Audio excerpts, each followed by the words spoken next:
On the issue of an inquiry, as I said, I'm not currently minded to hold an inquiry because I think publishing this information, combined with the inquiry there's already been, will give people the certainty that they need about the circumstances surrounding this decision.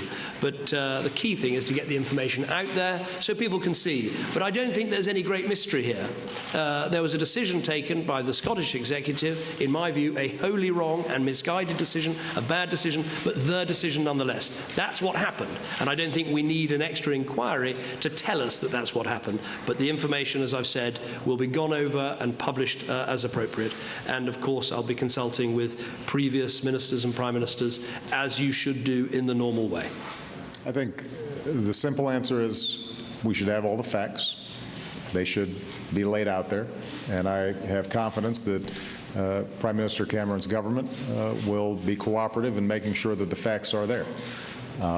That will not negate the fact that, as the Prime Minister indicated, it was a very poor decision, and one that not only ran contrary to, I think, how we should be treating terrorists, but also didn't reflect the incredible pain that the families who were affected still suffer to this day. And my administration is in regular contact with these families, and this was a heartbreaking decision for them that reopened a whole host of new wounds. So my expectation is that the facts will be out there, and as David indicated, with all the facts out, I think we're going to be back to where we are right now, which it was a decision that should not have been made, and one that we should learn from going forward. Laura Meckler. Thank you. Mr. President, in your opening statement, you referred to the fact that the British government has been taking some very tough steps towards to get their budget in order, and you said you had committed to cut the deficit in half. Could you talk about whether you think that those decisions are going to be, the decisions that they're making there are going to be needed to be made here on a similar level beyond pledges?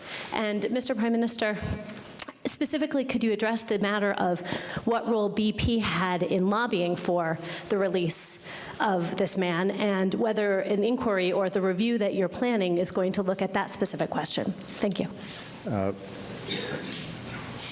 When I came into office in January of 2009, I was very clear at the time, even before we knew the severity of the recession that we would experience, that we have a structural deficit that is unsustainable, and that for our long-term growth and prosperity, we are going to have to get a handle on that. I talked about that during my campaign. I talked about it in the days after I was elected. I talked about it after I had been sworn in.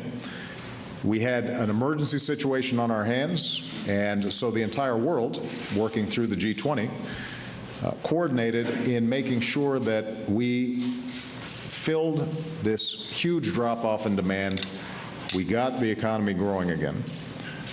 And we had to take a number of steps, some of which were unpopular, and that, yes, added to the short-term deficit. What I also said at the time was we are then going to make sure, number one, that we pay down whatever additional deficit had been added as a consequence of the Recovery Act and other steps that we had to take last year.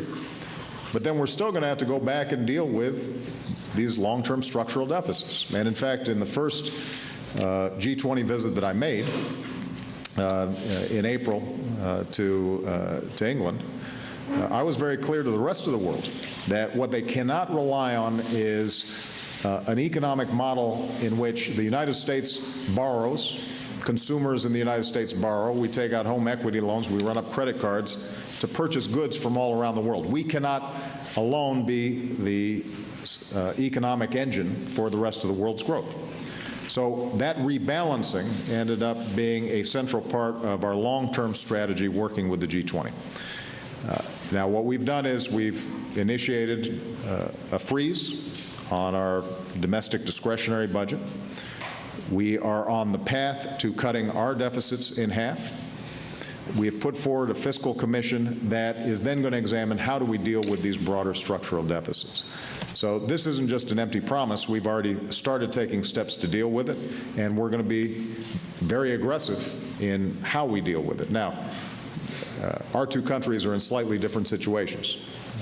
Their financial situation is slightly different. Their levels of debt relative to GDP are somewhat higher. And as David and I discussed when we saw each other in Toronto, the goal here is the same, and we're all moving in the same direction, but there's going to be differentiation based on the different circumstances of different countries in terms of how they approach it tactically and at what pace. But I can assure you this, that my administration is squarely committed not just to dealing with the short-term deficit and debt, which in some ways is the least troubling aspect of this problem. What we're going to have to tackle are some big structural reforms that are going to be tough.